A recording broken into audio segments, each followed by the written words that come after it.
Now that the Hollywood writer's strike appears to be winding down, you may expect to see a return to all your favorite sequels and blockbusters. It certainly seems to be a wonderful and positive day for the movie industry, as one of the most beloved performers of all time, Johnny Depp, is all prepared to appear on your screens. Ahan! And that's not all. A new beginning is just around the corner for none other than Underworld, thanks to a reboot. Isn't it simply a wonderful day, you guys? And because there is so much going on in the movie industry right now, allow me to provide you with the specifics of everything that is occurring right away. Let's begin, shall we? Also, now might be a good time to double-check the security of all your doors, as Saw is back, ladies and gentlemen. Producers Mark Berg and Oren Cools have stated that they intend to continue the Saw franchise after the release of Saw X.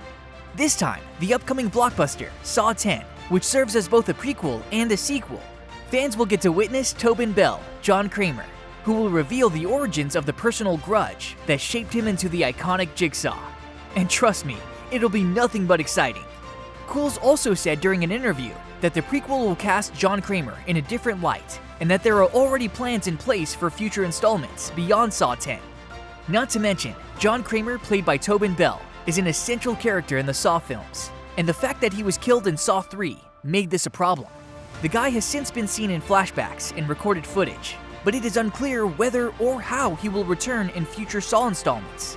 Also, we don't know if John Kramer will show up in the next Saw movie, but one thing's for sure, your worst nightmare is coming, and it's going to be 10 times scarier than before. Not to mention, the date of September 29th, 2023 has been scheduled for the theatrical premiere of Saw X by Lionsgate. It might seem like retirement is his next best choice. John Wick appears to take his last breath on the steps of the Sacré Coeur in Paris after finally defeating the High Table. But guess what? He really wanted it. You see, after making all these movies, Reeves feels exhausted even at the best of times due to his commitment to the stunt work and performance. The man had reached his breaking point by the time work on Chapter 4 began, and Iwanick later admitted that Reeves had begged for Wick to be definitively murdered at the end of the film. Iwanick also told Collider's Christina Radish during an interview that they originally wanted to make The Continental a prequel miniseries, but since it's a movie and John Wick is a legend, they hampered for 90%. In other words, Peacock has already aired the first episode of The Continental, and I think you should definitely give it a watch. Besides that, the cinematic universe of John Wick is going to be expanded with a spin-off film called Ballerina, which is going to investigate the dangerous world of talented dancers and assassins. The combination, I tell you! Now, as per reports, fans have been reassured by the film's director, Len Wiseman, that the production of the movie will continue as planned, despite strikes that have occurred in the industry. Meanwhile, John Wick, the legendary character played by Keanu Reeves, will have a position similar to that of a mentor in the upcoming film, which he believes will serve to strengthen the relationship between the audience and the cinematic world. Of course, that does make sense given the unconventional relationship that exists between Wick and the Ballerina, holding the potential to be an interesting addition to the franchise. I can see that happening. Anyway, if there are no changes to the release date, Ballerina is scheduled to release on June 7th, 2024. Prime Video is also getting ready to debut Mr. and Mrs. Smith, a TV series based on the 2005 film starring Brad Pitt and Angelina Jolie. So there's that too. The streaming service said in a press statement that the Donald Glover-fronted series will premiere in the first half of 2024. As for the plot, two strangers, John and Jane, who have given up their identities, will be thrown together as partners in espionage and marriage. Followed by that will be a mystery agency that pairs them up, and in each episode, they embark on a new adventure together. This means they have to work hard to hold everything together when the fissures start to appear, because getting a divorce from this marriage is impossible. It's also worth noting that Phoebe Waller-Bridge from the Netflix series Fleabag was widely speculated to play Mrs. Smith opposite Glover. And although Glover announced the cast in February of 2021, Waller-Bridge apparently left the film in September owing to creative issues and has not been seen or heard from since. Then, as of April 2022, Erskine took charge. So we'll just have to wait and see how this turns out. Also, Mr. and Mrs. Smith, the Prime Video series, will premiere in early 2024, so mark your calendars. Moving on, in a stunning follow-up to the resounding success of Troll, Netflix has officially unveiled the much-anticipated sequel, Troll 2, which promises to expand the immersive world of Norwegian folklore. This thrilling announcement comes on the heels of the incredible achievement that the first film achieved, with Troll having won the hearts of audiences all over the world and becoming the most streamed non-English film that Netflix has ever offered to date. Troll 2, which will once again include Roar Udhog in the director's chair, is expected to take the story to even more epic heights as it goes farther into the intersection of legend and reality.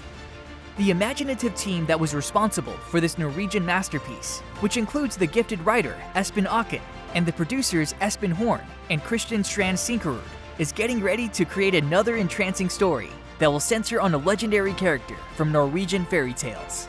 And even though filming isn't expected to begin until 2024, there is already very real excitement among fans, creating extremely high hopes for this epic continuation.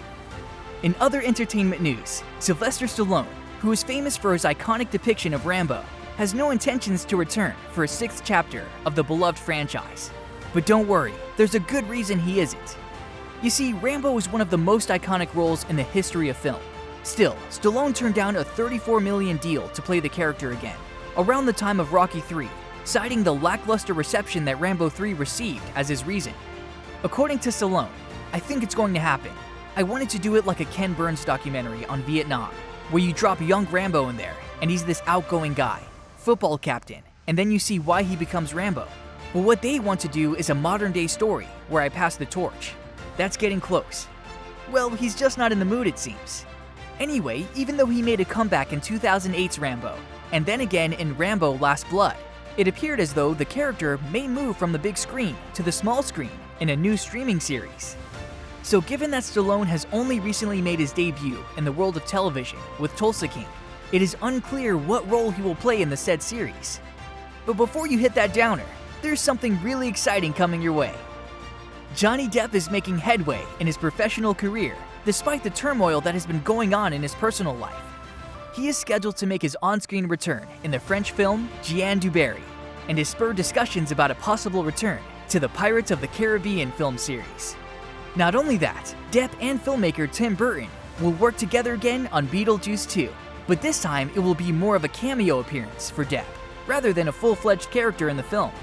On top of that, the movie features an ensemble cast that consists of well-known actors such as Michael Keaton, Jenna Ortega, and Winona Ryder. How cool does that sound to you?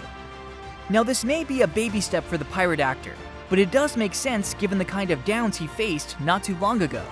So even though Depp was cleared of all accounts and proven innocent, it's still going to take some time before he can reprise his roles full-time. Now, to switch gears a bit, the filmmaker behind the Underworld franchise, Len Wiseman, has stated that there are plans for a reboot in the form of a television series. Although the fact that not every entry in the film franchise received positive reviews from critics, it still managed to amass a loyal following and produce many sequels. Currently, Wiseman is putting his efforts into adapting Underworld for television, and the future of the next sequel will be determined by how well it is welcomed by fans of the original film. Not much to know there for now, but that's still something, right? And oh yeah, the second season of House of the Dragon might start just as suddenly as the first episode of the Game of Thrones prequel series ended. Recent indications indicate that the drama to follow will be more than a match for what has gone before, based on the title and plot specifics of the first episode of the upcoming set of episodes. Additionally, the next installment's premiere episode will be called A Son for a Son, according to a report by Redanian Intelligence. Now, for those of you who don't know, the title comes from the letter that Daemon writes to Rhaenyra in the novel after she loses her son. Also, wait for it, the letter reads an eye for an eye, a son for a son. Lucerys will be avenged. Isn't that just so insane? Not to forget, when you consider the strained relationship between the two branches of the Targaryen family and Daemon's penchant for retribution, it's easy to see how such a plot could be enticing. Of course, it's not all that matters. Yes, House of the Dragon Season 2 will feature both blood and cheese. There is no confirmed release date for Season 2 of House of the Dragon at this time. Given the length of time needed for editing, the series is more than likely to return next year. And finally, some encouraging news. The Writers Guild and Hollywood Studios are still in negotiations to end a nearly 5-month-long strike. Despite expectations of a resolution, the parties announced a pause in talks until Sunday morning. Both sides claim a best and final offer is on the table, a standard legal term that caused some concern among writers. One studio executive criticized the term as an unfortunate choice of words that could hinder the deal-making process. Discussions are ongoing to determine if there will be a face-to-face meeting between the WGA negotiating committee and the Alliance of Motion Picture and Television Producers, led by Carol Lombardini, on Sunday. It remains uncertain whether the CEO leaders, Ted Sarandos of Netflix, Bob Iger of Disney, Donna Langley of NBC Universal, and David Zaslav of Warner Bros. Discovery, will attend in person or virtually. The situation is fluid, and both parties will reconvene on Sunday in their continued effort to reach an agreement and end the strike. So here's to hoping things will finally be resolved and Hollywood will be well and truly back. With that, make sure to hit the bell icon to catch the channel for more exciting updates. And yes, the comments section is all yours, so feel free to write your heart out.